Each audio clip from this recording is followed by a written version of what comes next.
بسم اللہ الرحمن الرحیم۔ درس نظامی کی کتب کو سمجھنے کے لیے ہمارے چینل کو سبسکرائب کریں۔ قواعد الصرف حصہ سوم دعوت اسلامی والی مرکبات کے قواعد یعنی مرکبات کی تمرین آج ہم انشاءاللہ حل کریں گے۔ تو مرکبات کی تمرین نمبر 1 میں سوال نمبر 1 ہے، درج ذیل کلمات کی اصل کیا ہے، ان میں کیا تبدیلی ہوئی ہے اور مرکب کا کون سا قاعدہ جاری ہوا ہے۔ آپ کو تھوڑا توجہ دلانے کے لیے یہ 3 قاعدے ایک بار بتا دیں تاکہ آپ کو ایک چیز سمجھ میں آ جائے۔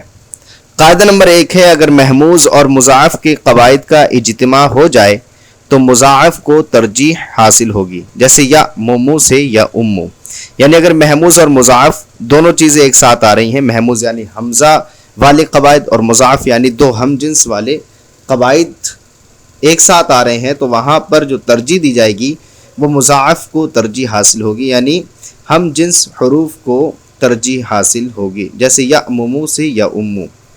قاعدہ نمبر 2، اگر محموز اور معتل کے قواعد کا اجتماع ہو جائے تو معتل کو ترجیح حاصل ہوگی، جیسے یا ولو سے یا اولو، یعنی اگر حمزہ والے قواعد اور حروف علت والے قواعد ایک ساتھ جمع ہو جا رہے ہیں، اب حروف علت والے قواعد چاہے اجوف کے ہوں، ناقص کے ہوں، مثال کے ہوں، کسی کے بھی ہوں، اور محموز کے ساتھ آ رہے ہیں تو معتل کو ترجیح حاصل ہوگی، یعنی معتل کے قواعد کو آگے بڑھائیں گے، یعنی معتل کے قواعد کا اجرا کریں گے، محموز کے قواعد کا اجرا نہیں کریں گے۔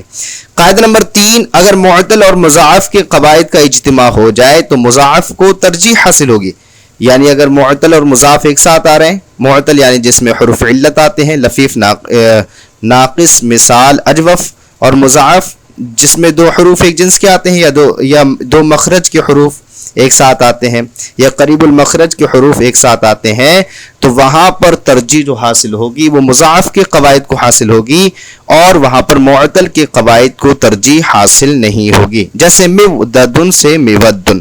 اب آئیے تمرین کو حل کرتے ہیں۔ تمرین میں سوال نمبر 1 ہے، درج ذیل کلمات کی اصل کیا ہے، ان میں کیا تبدیلی ہوئی ہے اور مرکب کا کون سا قاعدہ جاری ہوا ہے۔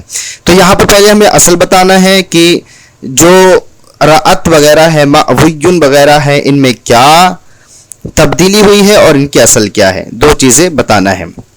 تو رعت اصل میں رعایت تھا، یعنی یا کے ساتھ رعایت تھا، اس میں ناقص کا قاعدہ نمبر 1 پھر اس کا الف جاری ہوا تو یہ رعت ہو گیا۔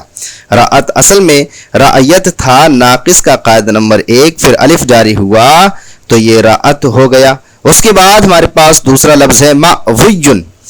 معویون اصل میں معویون تھا، معویون اصل میں معویون تھا، ناقص کا قاعدہ نمبر 9 جاری ہوا تو یہ معویون ہو گیا۔ معویون اصل میں معویون تھا، ناقص کا قاعدہ نمبر 9 جاری ہوا تو یہ معویون ہو گیا۔ اس کے بعد ہمارے پاس لفظ ہے لن یودو۔ لن یودو اصل میں لن یوددو تھا، لن یوددو تھا، ناقص کا قاعدہ نمبر 9 مضاعف کا قاعدہ نمبر 4 جاری ہوا تو یہ لن یودو ہو گیا، لن یودو ہو گیا، ناقص کا قاعدہ نمبر مضاعف کا قاعدہ نمبر 4 جاری ہوا تو یہ لن یودو ہو گیا۔ اس کے بعد ہمارے پاس لفظ ہے وداؤ۔ وداؤ اصل میں بدداؤ تھا، بدداؤ اصل میں ودداؤ تھا، مضاعف کا قاعدہ نمبر 1 جاری ہوا تو یہ وداؤ ہو گیا۔ وداؤ اصل میں ودداؤ تھا، مضاعف کا قاعدہ نمبر 1 جاری ہوا تو یہ وداؤ ہو گیا۔ اس کے بعد ہمارے پاس لفظ ہے الیتما۔ تو الیتما اصل میں الیفتما تھا، یعنی یا کی جگہ واو تھا، الیتما اصل میں الیفتما تھا، ناقص کا قاعدہ نمبر 2 جاری ہوا تو یہ الیتما ہو گیا۔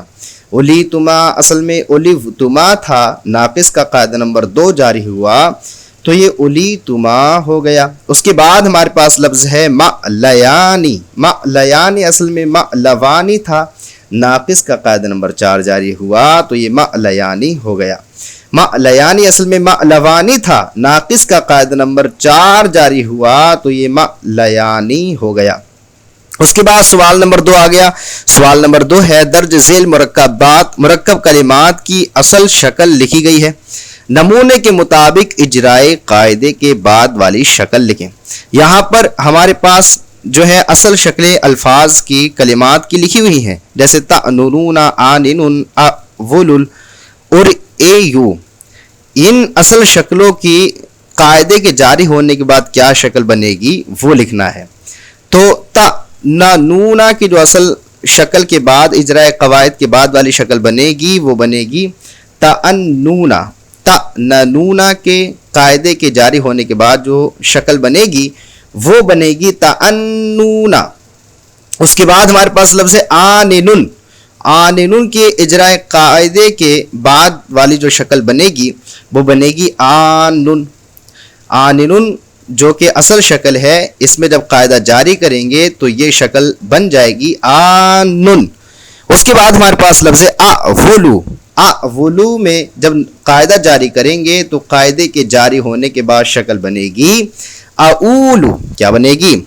اولو بنے گی. اس کے بعد لفظ ہمارے پاس اور اے یو، یعنی حمزہ پہ زیر پھر یا پیش، اور اے یو.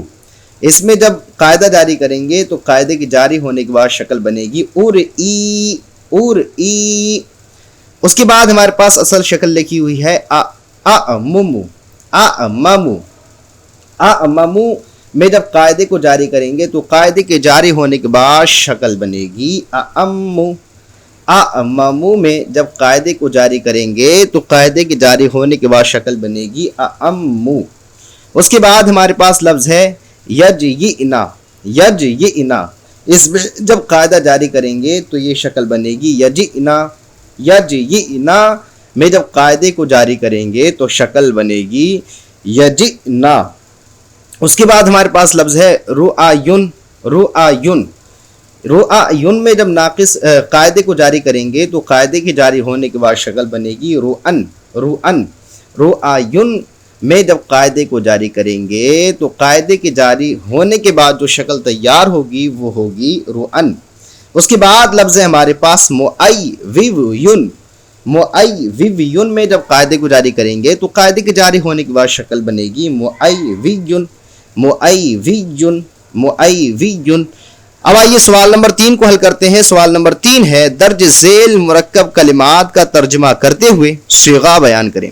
تو یہاں پر ہمارے پاس کچھ مرکب کلمات دیے گئے ہیں، ان کا ترجمہ کرتے ہوئے صیغہ بیان کرنا ہے. جیسے سب سے پہلے لفظ ہے مرعونا. مرعونا کا ترجمہ ہوگا دکھائے ہوئے وہ سب مرد. دکھائے ہوئے وہ سب مرد. اور یہ اس میں مفعول جمع مذکر کا صیغہ ہے جو کہ باب افعال سے ہے. اس میں مفعول جمع مذکر کا صیغہ ہے جو کہ باب افعال سے ہے. اس کے بعد ہمارے پاس لفظ ہے لیؤمن. لیؤمن. اس کا ترجمہ ہوگا ضرور ضرور امامت کریں گے وہ سب مرد. ضرور ضرور امامت کریں گے وہ سب مرد. یہ صیغہ جو ہے صیغہ جمع مذکر غائب ہے. صیغہ جمع مذکر غائب ہے. اس کے بعد ہمارے پاس لفظ ہے مودتن. مودتن اس کا ترجمہ ہوگا محبت. یہ اسم اعلیٰ ہے تو محبت کرنے کا اعلیٰ یعنی محبت. خالی ترجمہ کر لیں گے محبت. یہ اسم اعلیٰ وسطیٰ ہے. یہ کون سا صیغہ ہے؟ اسم اعلیٰ وسطیٰ ہے. اس کے بعد ہمارے پاس لفظ لم تأتی. لم تأتی کا ترجمہ ہوگا تو نہیں آیا. لم تأتی کا ترجمہ ہوگا تو نہیں آیا. یہ صیغہ واحد مذکر حاضر فعل نفی جہد بلم ہے. صیغہ واحد مذکر حاضر فعل نفی جہد بلم ہے. اس کے بعد لفظ ہمارے پاس مأتیون. مأتیون کا ترجمہ ہوگا آیا ہوا وہ ایک مرد. آیا ہوا وہ ایک مرد. مأتیون کا ترجمہ ہوگا آیا ہوا وہ ایک مرد. یہ اس میں مفعول واحد مذکر ہے. اس میں مفعول واحد مذکر ہے. اس کے بعد ہمارے پاس لفظ ہے ابو. ابو کا ترجمہ کریں گے انکار کیا ان سب مردوں نے. ابو کا ترجمہ کیا ہوگا؟ انکار کیا ان سب مردوں نے. یہ جمع مذکر غائب ہے. یہ صیغہ کیا ہے؟ صیغہ جمع مذکر غائب فعل ماضی ہے. صیغہ جمع مذکر غائب فعل ماضی ہے. اب آئیے اس کے بعد سوال نمبر 4 کو حل کرتے ہیں. سوال نمبر 4 ہے درج ذیل آیات، حدیث اور شعر میں مرکب کلمات کی پہچان کریں۔ تو یہاں پر ہمیں کبھی آیات اور احادیث اور شعر دیے جائیں گے، ان میں جہاں پر بھی مرکب کلمات ہوں ان کی پہچان کر کے لکھنا ہے، بتانا ہے۔ جیسے سب سے پہلے ہے وَإِذَا الْمَوْءُودَةُ سُئِلَتْ، تو یہ یہاں پر جو الموعودۃ لفظ آیا ہے یہ محموز یہ کلمہ ہے، یہ مرکب ہے۔ وَإِذَا الْمَوْءُودَةُ سُئِلَتْ، یہ مرکب کلمہ ہے۔ وَإِذَا الْمَوْءُودَةُ میں جو الموعودۃ لفظ ہے یہ مرکب کلمہ ہے۔ اس کے بعد ہمارے پاس عبارت ہے وَآتِ ذَا الْقُرْبَى حَقَّهُ، وَآتِ ذَا الْقُرْبَى حَقَّهُ، تو یہ آتی جو کلمہ ہے یہ مرکب کلمہ ہے۔ آتی جو کلمہ ہے یہ مرکب کلمہ ہے۔ اس کے بعد ہے فَأَبَيْنَ أَن يَحْمِلْنَهَا، فَأَبَيْنَ أَن يَحْمِلْنَهَا میں جو کلمہ فَأَبَيْنَ ہے یہ مرکب کلمہ ہے۔ فَأَبَيْنَ أَن يَحْمِلْنَهَا میں جو کلمہ فَأَبَيْنَ ہے یہ مرکب کلمہ ہے۔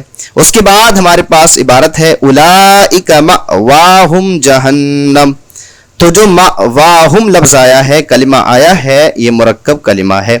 مأوا یعنی خالی مأوا، یہ جو لفظ ہے یہ مرکب کلمہ ہے۔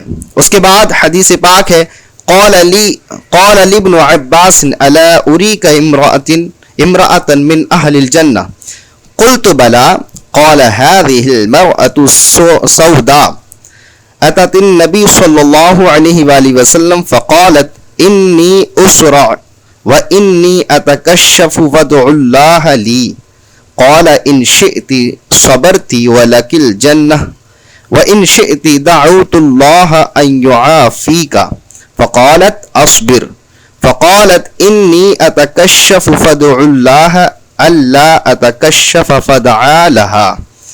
یہاں پر جو لفظ اتت لفظ آیا تھا یہ مرکب کلمہ ہے، جو لفظ اتت آیا ہے یہ مرکب کلمہ ہے۔ اس کے بعد شعر ہمارے پاس ایک لعل رحمت ربی حین یقسمها تأتی علی حسب العصیان فی القسم، تو یہاں پر جو لفظ تأتی آیا ہے یہ مرکب کلمہ ہے۔ لفظ تاتی جو ہے، کلمہ تأتی جو ہے یہ مرکب کلمہ ہے۔ تو الحمدللہ عز و جل آج کا سبق ہمارا مکمل ہوا۔ امید کرتے ہیں کہ آپ کو یہ سبق سمجھ میں آیا ہوگا۔ اگر سبق سمجھ میں آیا ہو تو پلیز ہمارے چینل کو سبسکرائب کریں اور اپنے دوستوں کے ساتھ شیئر کریں۔ السلام علیکم ورحمۃ اللہ وبرکاتہ۔